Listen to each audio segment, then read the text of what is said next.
Okay, so here's a video of a younger dog. He's gone through what's called fear imprint socialization period, which is where the dog they'll freak themselves out being a puppy and they'll get overwhelmed by environmental stimulus. You can see here, like just people showing up, he's overwhelmed by.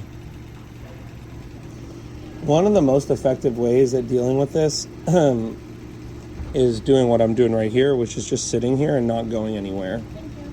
Oftentimes there's a tendency to want to go on a walk with a dog that's like this, thinking we're going to expose him to the stuff he's afraid of, and that is a good point. It's good to expose the dog to the things that they're afraid of. But the issue is when they're moving and then the environment around them is moving, it can be even more overwhelming because, like, let's say, for example, here, like, we're kind of sheltered. He can't really see very much. So I can kind of decide, hey, this is a good place for him to witness stuff from because there's not so much stuff he's going to see that he's going to get overwhelmed.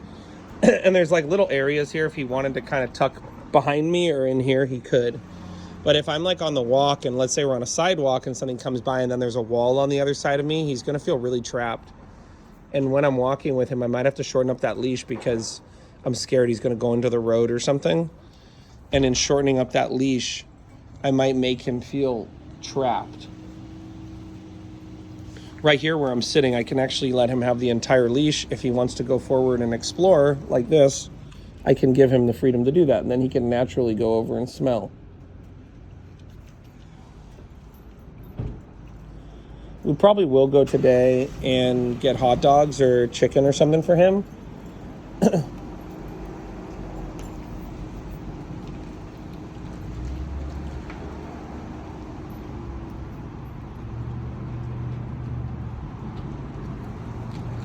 Also, like, when I'm just sitting here, you can see, like, he doesn't actually know where he's trying to go. He has no idea. But this can happen, too, from the walk, where the dog will want to pull themselves back to the house, or they'll want to pull themselves, towards the car. And then we're heading in that direction. So the dog starts learning, like, moving in a certain direction is going to get me back home, and then I'm going to be safe.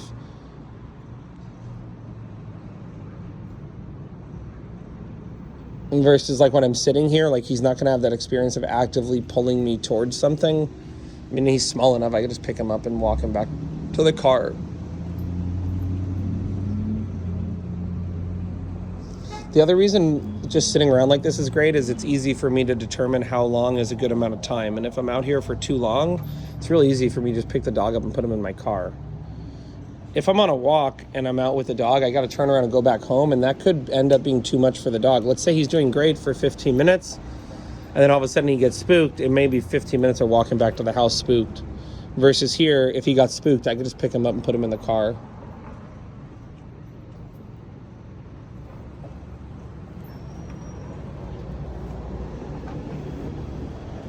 My guess right here in this location, it would probably take about 15 minutes of me sitting here for him to just calm down. You'll notice I'm not talking to him.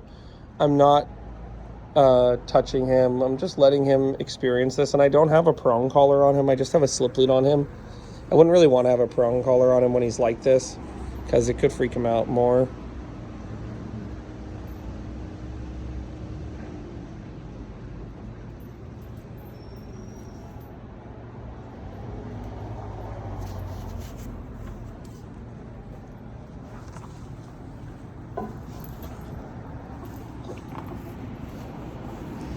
But yeah, this is what I call bumming around, and it's real important for dogs that are fearful or dogs that are aggressive, all dogs.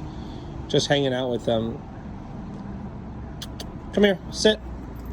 Down. No, down.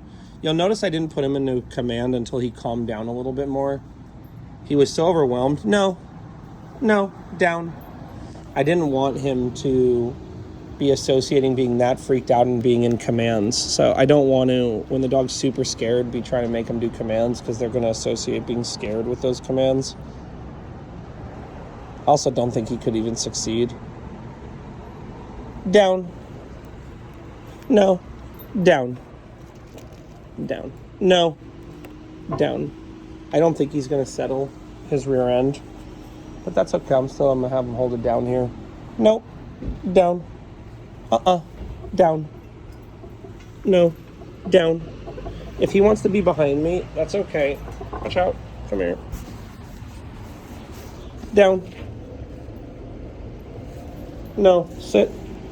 Down.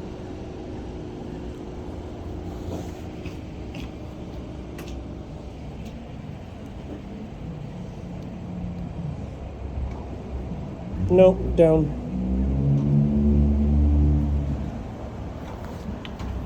I'm gonna put my foot here actually. No. Down.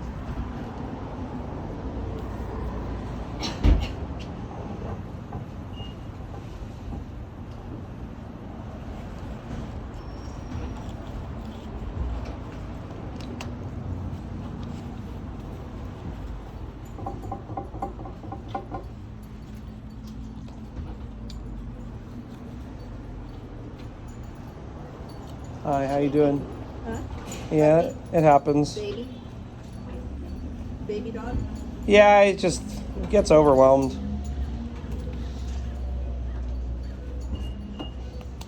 That's also what doesn't help too is like I know people mean well, but you know, like the person who walks by and is like, "Oh, he's shaking." It's like, yeah, I know, guys. I know the dog's shaking. And that's the other thing too about the walk is like it can just overexpose the dog to people. It can be harder for us to advocate for the dog.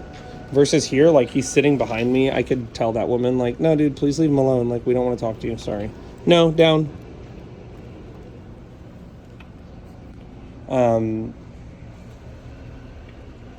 But when we're walking, you know, it's going to be exposed to a lot more people potentially, and maybe harder for me to just either avoid those things or put them in a position. No, down.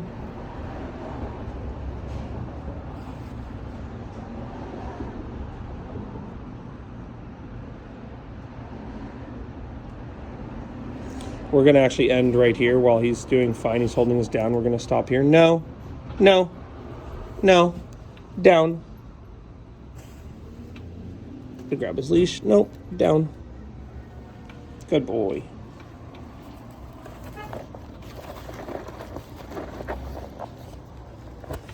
Nice, good boy. Good pop. Now we worked through all that stuff.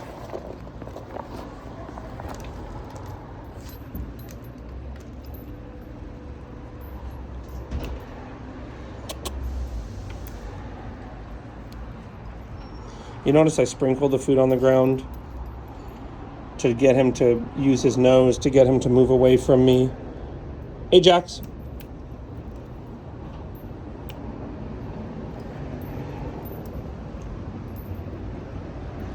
Good boy. Good.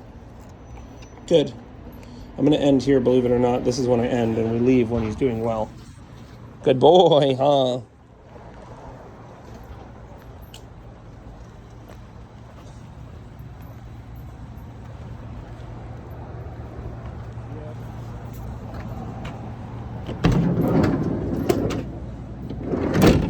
No, wait, sit. No, sit. This is the other thing too. Like, I'm gonna work on all these doorways and all this little stuff that seems to have nothing to do with the fear. Like what you see is there is fear, but there's also just an impulsive issue where he goes with his impulses. Sit. No. Sit.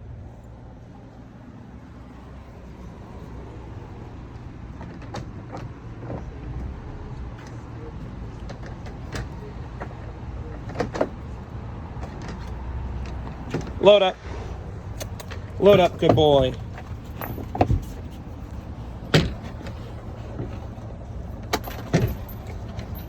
So I want to be taking them out when there's that level of food motivation. The level I saw over there was good. A little bit lower than what I would like, but still was a good level of food motivation. We'll now go to 2 or 3 different places and see how he does in different locations. The goal being to see, does he get better with doing this or does he get worse? But I don't want to push him to the point where he gets worse. I want to take him out and see, hey, okay, this was 10 minutes. It took him to calm down and relax here and take food. Okay, can we get that to be a less period of time where he calms down sooner? Can he do that in a higher distraction area? We'll find out.